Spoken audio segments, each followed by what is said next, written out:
If your furnace power switch is off, your whole heating and cooling system can totally shut down, leaving you stuck without heat or air conditioning when you really need it.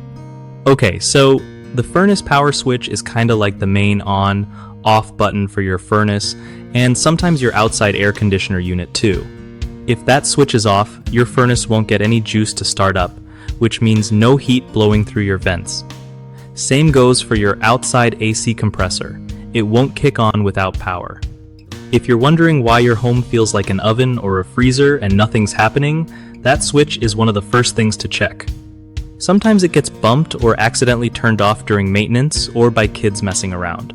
You'll usually find it near the furnace or on the wall close by, and flipping it back on can save you a service call. Also, make sure your circuit breaker for the furnace isn't tripped because that can cut power too.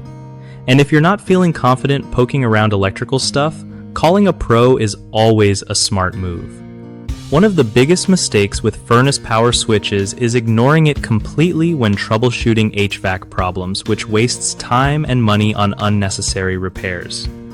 Another common issue is assuming the thermostat is broken when actually the power switch is off or the breaker is tripped. Just flipping that switch back on often fixes everything.